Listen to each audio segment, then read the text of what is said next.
Hi guys, and welcome back to another Q&A session at Odyssey Solutions. Today I'm back here again with our group CEO Max Sayed, and today we're going to talk more about digital transformation. But today we're going to go into more particular examples for that. So, hey Max, I know we've discussed a lot about, and we've had our previous sessions on digital transformation as well, but those were more generic. Today I would like to narrow it down specifically to an agri firm. And by an agri firm, I mean a company that basically buys soft commodities from farmers and then sells it directly to consumers, retailers, or processes that particular commodity and makes a new product and sells it to the end consumer. What I want to know is how does digital transformation works for such a company, and how would they benefit from it? Thank you, Trav, inviting me back in Odyssey Of Studios. course. Yeah. Very interesting topic today. Yeah. So I just want to say, what we discussed before, as a very generic guidelines for building digital roadmap and strategy. So digital transformation is not a one-fit-all type framework which can apply all industries. Basically, at a very high level, when we try to look into the digital transformation needs, understanding what the roadmap may look like, first we need to analyze the industry where the firm is located. We need to see what type of disruption has already been occurred at the industry level, and what was the adoption within that industry. And then we look at into that individual firm particular needs and requirements, and how they can adopt a digital technology to overcome the industry level disruption.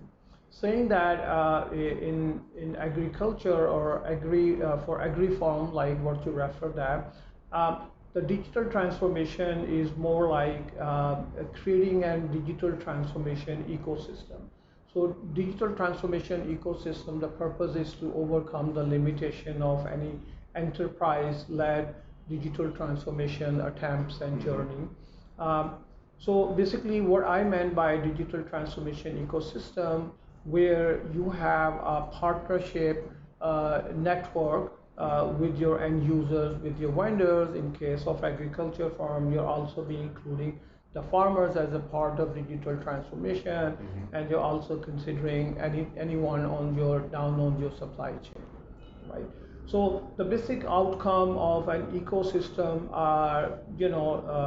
digital transformation is that instead of creating products which are being, to provide any sort of information or data, but you create a products which can be consumable or co-producible. Yeah.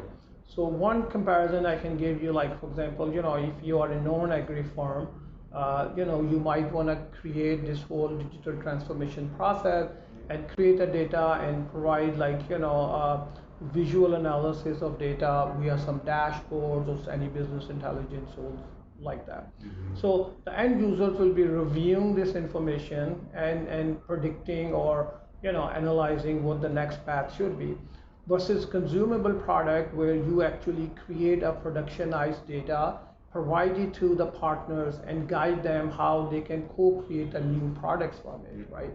So one example in agri, like if you have a farmer and instead of just providing a static dashboard, you create a workbench, which I rather call it agri digital workbench or platform, where they can come in, they can look at this productionized prepared data which is prepared for do an analysis, use that widgets which you are providing them, and co-create something which is more value added for them.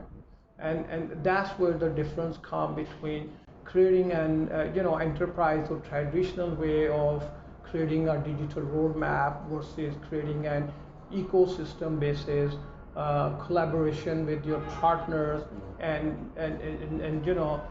getting on your digital journey, right? In order to accomplish that, among other things, another important thing is that maybe you want to also introduce digital technology managers, or you can have a team built who has a strong business knowledge, and they can also go into the fields, work with your partners, and teach them how to consume and co-create these products as a part of digital transformation. Yeah. So in the end, there will be a value creation not only for yourself but also for your partners, and it will also help in further collaborating with your partners, specifically on the data exchange. Because in agriculture, the sources of data is not just coming from the sources where the data is being collected at a large level, Yeah. but also coming from individual farmers, right? And once they become your partner, it will be easy to share the data and also receive the data from them. Super interesting.